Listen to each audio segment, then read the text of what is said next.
வள்ளுவர் கோட்டத்துக்கு காட்டுற அக்கறைய இங்க மக்கள் வாழ்வாதாரத்துல கொஞ்சம் காட்டலாம்ல, ஏன் காட்ட மாட்டேன்றீங்க?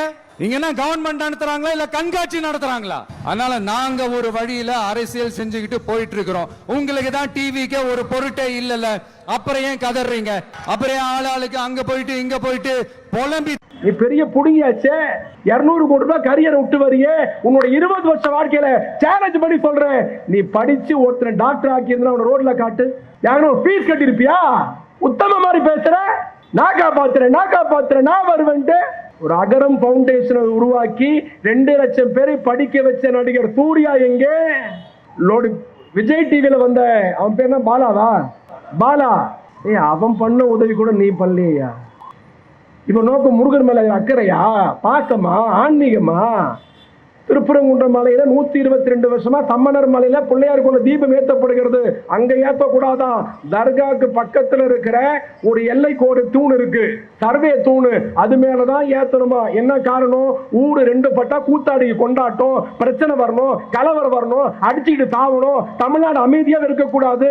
நம்ம ஜெயிச்சிடலாம். ஆனால் எழுதி வச்சுக்கோ, எடப்பாடி பழனிசாமி முதலமைச்சர் இருந்திருந்தா நீ நினைச்சது நடந்திருக்கும். ஆனா தமிழ்நாட்டு முதலமைச்சர் முத்துவேல் கருணாநிதி ஸ்டாலின் என்ற தலைவன் நீ போட்ட எல்லா சதி திட்டத்தையும் துக்குநூறா உடைச்சு அடிஞ்சு திருப்பரங்குன்றத்தில், மதுரையில் தமிழ்நாட்டை சங்கி கூட்டத்திலிருந்து காப்பாற்றிய தலைவன் பெரியாரின் வாரிசு, அண்ணாவின் வாரிசு, நம்முடைய தலைவர் தளபதி அவர்கள். நீ திருப்பூர் என்னதான் பண்ணி பார்த்தாங்க. மோடியை வச்சு தளபதியை தோக்கடிக்கலாம், ஸ்டாலினை வீழ்த்தலாம், முடியல. அமித்ஷா வந்தா வீழ்த்தலாம், முடியல. எடப்பாடி பழனிசாமி 13 தேர்தல் தோத்து போயிட்டார், முடியல. தமிழ்நாட்டில் தளபதி எதிர்க்க ஆளே இல்ல, சரியான போட்டியே இல்ல. யாரை வச்சா எதிர்க்கலாம்? எப்படியா திமுக தோக்கடிக்கணும், ஸ்டாலின் மீண்டும் ஆட்சிக்கு வரக்கூடாது, டெல்லி தான் தமிழ்நாட்டை ஆட்சி செய்யணும், என்னென்னோ முயற்சி பண்ணாங்க. அதுல ஒண்ணு கண்டுபிடிச்சதான் 2023 ரஜினிகாந்த் கிட்ட பேசுறாங்க. ரஜினிகாந்த் கூப்பிட்டு RSS கும்பலும் மத்திய உளவுத்துறை அதிகாரிகளும் ரஜினிகாந்த் கூப்பிட்டு சொன்னாங்க, உங்களுக்கு செல்வாக்கு புடுங்கிட்டு அடிக்குது, மக்கள் ஆதரவு அமோகமா இருக்கு, சின்ன பசங்கள்ல இருந்து பெரியவங்க வரைக்கும் உங்களை விரும்புறாங்க, நீங்க கட்சி ஆரம்பிச்சா உடனே சிஎம் ஆயிடலாம், கட்சி ஆரம்பிங்கன்னாரு. இவங்க சொன்னாங்க. ரஜினிகாந்த் 2 நாள் யோசிச்சுடன் போயிட்டாரு. 2 நாள் கழிச்சு வந்தாராம், இதே மீட்டிங் நடந்திருக்கு. அப்ப ரஜினிகாந்த் தலையை சொல்லிட்டே கேட்டாராம், என்ன கட்சி ஆரம்பிங்கன்னு சொல்றீங்களே, நான் யார் எதிர்த்து கட்சி ஆரம்பிக்கிறோம்னு கேட்டுக்கிறாரு. அப்போ பிஜேபி RSS எல்லாம் சொல்லியிருக்காங்க, நீங்க ஸ்டாலினை எதிர்த்து திமுக எதிர்த்து ஆரம்பிக்கணும். யார் எதிர்த்து? திமுக எதிர்த்து ஆரம்பிக்கணும்னு சொன்ன உடனே ரஜினிகாந்த் சீட்டை விட்டு ஏஞ்சி சொன்னாராம், திமுக எதிர்த்து நான் கட்சி ஆரம்பிக்கணுமா? ஆமானுங்கிறாரு. அந்த கட்சி எம்ஜிஆர் ஏப்ப விட்ட கட்சி என்னதான் தூக்கி போட்டு போயிடும். முடியாதுன்னு அவர் போயிட்டாரு. வேற வழியே இல்லை, ஒரு சரியான எதிரி இல்லை, உருவாக்கணும். திமுக தோக்கடிக்கணும், ஸ்டாலினை தோக்கடிக்கணும். என்ன பண்ணலாம்? ஒரு 6 வருஷம் முன்னாடி தமிழ்நாட்டில் ஒரு நடிகர் வீட்டு ரைடு நடக்குது, நல்லா கவனிக்கணும். 6 வருஷம் முன்னாடி தமிழ்நாட்டு நடிகர் வீட்டு ரைடு, 8 மணி நேரம் ரைடு, பல ஆயிரக்கணக்கான கோடி சொத்து பத்திரங்கள் பறிமுதல், 8 மணி ரைடு நடக்குது. ஒரு நடிகர் என்ன பண்றாங்க, அக்கல்ல வச்சு ஒரு அதிகாரி அக்கல் அப்படியே கழுத்துல கை போட்டு தரதரன்னு இழுத்துட்டு வந்து கார்ல தள்ளி இன்கம் டாக்ஸ் ஆபீஸ் கூட்டு போறாங்க. 8 மணி நேரம் விசாரணை நடக்குது. ஒரு நாள் ஃபுல்லா ரைடு, பல ஆயிரம் கோடி சொத்துக்கள் பறிமுதல். அது அந்த நடிகரை இழுத்துன்னு போய் கார்ல தள்ளி விசாரணை கூட்டு போயிட்டாங்க. நீங்க யார் அந்த நடிகர் கேட்கணும்ல, யார் தெரியுமா அந்த நடிகர்? இன்னைக்கு உத்தம மாதிரி பேசிட்டு இருக்காருல்ல, யாரு உத்தம மாதிரி பேசுறாருல, அவர் வீட்டுல தான் ரைடு நடந்தது. அவரை தான் அக்கல்ல கழுத்துல போட்டு தரதர வலிச்சின்னு போனாங்க. 8 மணி நேரம் விசாரணை நடந்தது. என்ன அக்ரிமெண்ட் ஆச்சு, என்ன சொன்னாங்கன்னு தெரியல, விட்டாங்க. விஜய் வெளியே வந்துட்டார். ஒரு 2 வருஷம் சும்மா இருந்தார். இப்போ கட்சி ஆரம்பிச்சிருக்கிறார். இப்ப கட்சி ஆரம்பிச்சு எங்க அண்ணா மாதவர சுதர்சன் இருக்கிறார், மாவட்ட செயலாளர். அவருக்கு பிரச்சனையா? அண்ணன் கருணாசுக்கு பிரச்சனையா? அண்ணன் கருணாநிதிக்கு பிரச்சனையா? இல்ல, கட்சி யார் வேணாலும் ஆரம்பிக்கலாம், எல்லாருக்கும் உரிமை இருக்கு, ஜனநாயக நாடு, யார் வேணாலும் கட்சி ஆரம்பிக்கலாம்.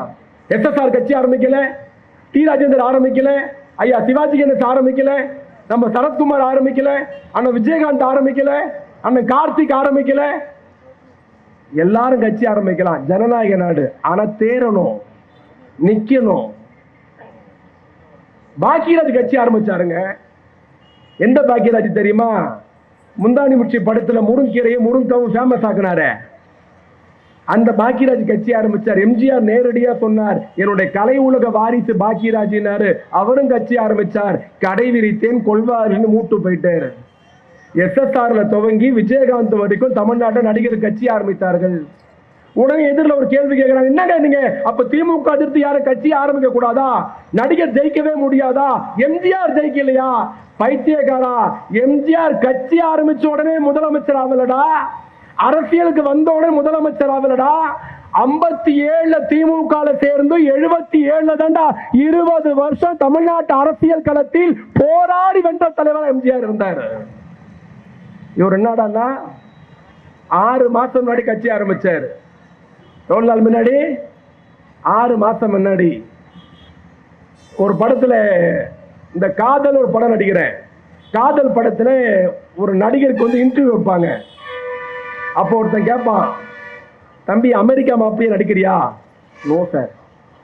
தம்பி காமெடினா நடிக்கிறியா? இல்ல சார். தம்பி துணை நடிக்கிறியா? இல்ல சார். நான் நடிச்சா நேரா கதாநாயகனா சார் நடிப்பேனுமா. அந்த மாதிரி ஒரு வந்தா முதல்ல MLA எதிர்கட்சி அப்படிலாம் இல்ல, நேரா முதலமைச்சர் தானா. சரி, எப்படி முதலமைச்சராக? நீ திமுக வயசு 75 வயசு. இன்னைக்கு 75 வயசுல இந்த கட்சி ஆரம்பிக்கப்பட்டது 1949. ஆரம்பிச்ச தலைவர் யார்? அறிஞர் அண்ணா. அண்ணா யார்? தென்னாட்டு காந்தி, இந்நாட்டு இங்கர்சால், நேருவால் பாராட்டப்பட்டவர். மேதைகள் எல்லாம் மேதை என்று சொன்ன அறிவாசன் அண்ணா 49 கட்சி ஆரம்பிச்சார். அண்ணா 49 கட்சி ஆரம்பிச்சு அவர் ஆட்சி பிடிச்சது எப்போ? 67ல. ஆனாரப்பட்ட அண்ணா 49 ஆரம்பிச்சு ஆட்சிக்கு வந்து 67ல 18 வருஷம் தேவைப்பட்டது. சரி, அண்ணா கூட இந்த தலைவர்லாம் யார் தெரியுமா? அண்ணா ஆட்சியை பிடிக்க 18 வருஷம் தேவைப்பட்டது. அவர் கூட இந்த தளபதிகள் யார் தெரியுமா? கலைஞர், பேராசிரியர், நாவலர் மதியழகன், சத்தியவாணிமுத்து, NV நடராஜன், கண்ணதாசன், அன்பில் தர்மலிங்கம், இந்த மாதிரி தலைவர்லாம் கூட இருந்தாங்களா அண்ணா கூட? அண்ணாக்கு ரைட்ல கலைஞர், லெப்ட்ல எம்ஜிஆர், பேராசிரியர், NV நடராஜன், நாஞ்சில் மனோகரன், இவ்வளவு அறிவாளிங்க கூட இருந்து அண்ணா ஆட்சி பிடிக்க 18 வருஷம் தேவைப்பட்டது. உங்க கூட ஒரு தலைவர்லாம் யாரு? திருட்டு லாட்டரி, பாண்டிச்சேரி திருட்டு சரக்கு. அப்புறம் எப்போ ஒருத்தர் புத்தா சேர்ந்துக்கிறாரு, முன்னாள் கல்வி அமைச்சர். யாரு? பொள்ளாச்சின்னு எழுதானா புள்ளத்தாச்சின்னு எழுதினாம. அவரு இன்கம் டேக்ஸ் விஜய கைது பண்ணி விசாரணை பண்ண அந்த அதிகாரி இப்ப அவன் கட்சியில. யோசிக்க வேணாமா? என்னையா தெரியும் உனக்கு? தீன்றோமா? கரூருக்கு போன 41 பேர் சாவடிச்சிட்ட, திருச்சிக்கு போன உஷாரா இருங்க.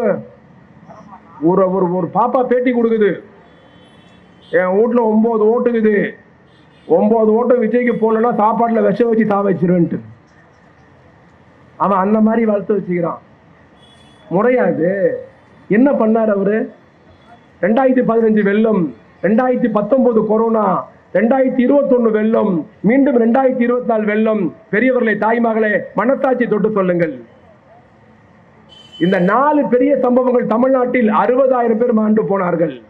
60,000 பேர் செத்து போனாங்க. 7,000 குழந்தைகள் அனாதையாகப்பட்டது.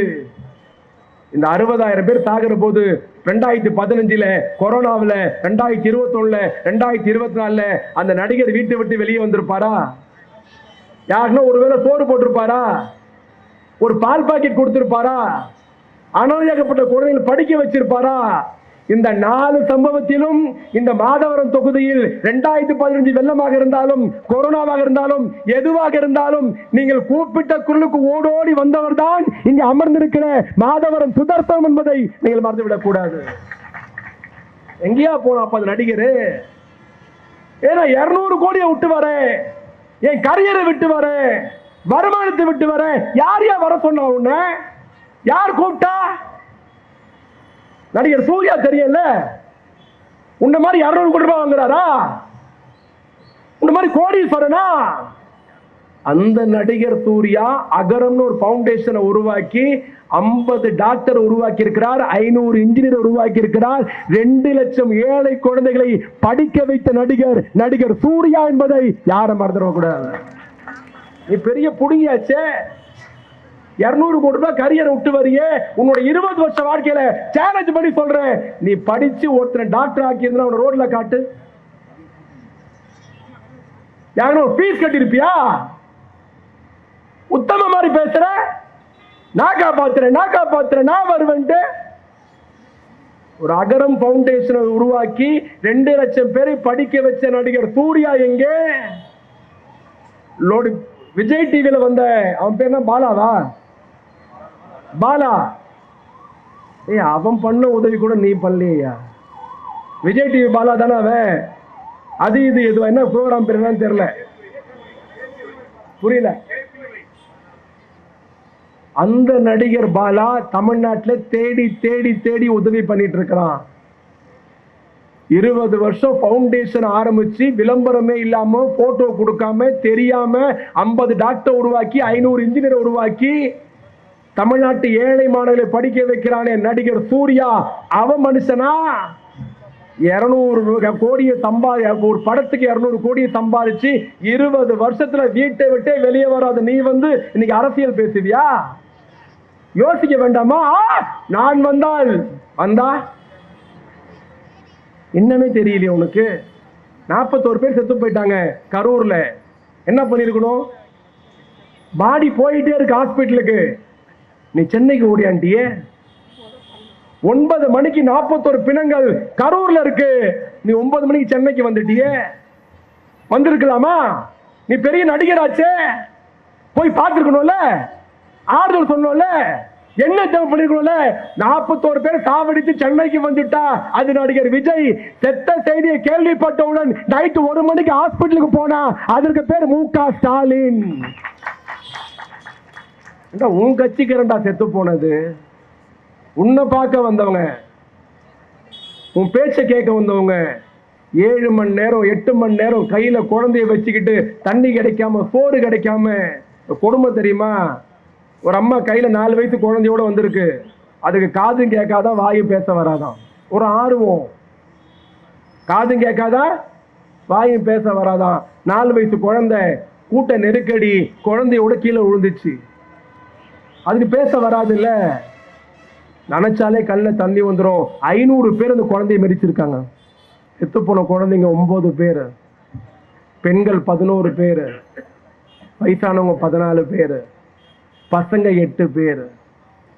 ஐயா அண்ணா கட்சி ஆரம்பிச்சாரு, தமிழ்நாடு ஃபுல்லா பேசியிருக்காரு, நேரு பேசியிருக்காரு, இந்திரா காந்தி பேசியிருக்காரு, ராஜீவ் காந்தி பேசியிருக்காங்க, எம்ஜிஆர் திமுக விட்டு பேசியிருக்கார், கலைஞர் பேசியிருக்கிறார், எத்தனையோ தலைவர்கள் தமிழ்நாடு ஃபுல்லா பேசியிருக்கிறாங்க. யாருடைய கூட்டத்துல இவ்வளவு பேர் சாவலியடா? 41 பேர் சாவடிச்சியே, மாநாட்டில் 8 பேர் சாவறானே, உன் பஸ் கீழே ஒருத்தன் பைக் கூட உள்ள போயிட்டானே. என்னைக்குனா ஒரு நாள் டிவியில வந்து இப்படி எல்லாம் பண்ணாதீங்க, இது தப்பு, ஒழுங்கா நடந்துக்கணும் சொல்லியிருக்கியா? பேசியிருக்கியா? இந்த செத்து போன 41 குடும்பம், அந்த குழந்தைங்க எல்லாம் இந்த வீட்டுக்கு போய் பணத்துக்கு மாலா போட்டிருக்கலாம்ல. ஏன் உனக்கு அவ்வளவு பயம்? நீங்க தான் பாகிஸ்தான் தீவிரவாதியை பறந்து பிடிப்பீங்களே, கரூருக்கு போக துப்பு இல்லையே. நடிகர் நடிகர் நடிகர் என்ன நடிகர் அவரு? 41 பேர் சாப்பிடுச்ச ஒரு நடிகரா? போன்ல கூப்பிட்டு பேசுற ஒரு நடிகரா? உனக்கு கொடுமை தெரியுமா? வெள்ளம் வந்தது, ஒரு பனையூர்ல இருந்து வந்து பார்க்கல, இவர் கார் மழை தண்ணியில வராதான், ஒரு கால் மழை தண்ணி சேர்ல இறங்காதான். பாதிக்கப்பட்ட நம்ம அவர் வீட்டுக்கு போகணுமா, போனா ஒரு 2 கிலோ அரிசி தருவாராம். நயா அநியாயம், இதெல்லாம் அநியாயம் இல்லையா? இதுல ஒரு கூட்டம் எல்லாருக்கும் போட்டு பார்த்துட்டோம். ஜெயலலிதாவுக்கு போட்டோம், கலைஞருக்கு போட்டோம், எடப்பாடிக்கு போட்டோம், ஸ்டாலினுக்கு போட்டோம். ஒரு முறை போட்டு தான் பார்ப்போமே, பிச்சை தான் எடுக்கணும். என்ன பண்ணோம்? பிச்சை. என்னமே தெரியலையே. இது வரைக்கும் 50 பேர் செத்து போயிட்டானே உன்னை நம்பி வந்து. குழந்தையா, அது என்னையா தெரியும்? நிக்கிறது நீ யாரும் கூட தெரியாதியா? அந்த குழந்தை எப்படி துடிச்சிருக்கும், கண்ணெல்லாம் பிதிக்கிட்டு வெளியே வரப்போது. 8 வயசு குழந்தை, 4 வயசு குழந்தை, 5 வயசு குழந்தை, 10 வயசு குழந்தை. அவங்க பண்ண ஒரே பாவம் என்ன தெரியுமா? சினிமாவில் பார்த்த உன்ன நேரில் பார்க்கலான்னு வந்தாங்க. ஒரு கூட்டத்தை ஒழுங்கா நடத்த முடியாத நீ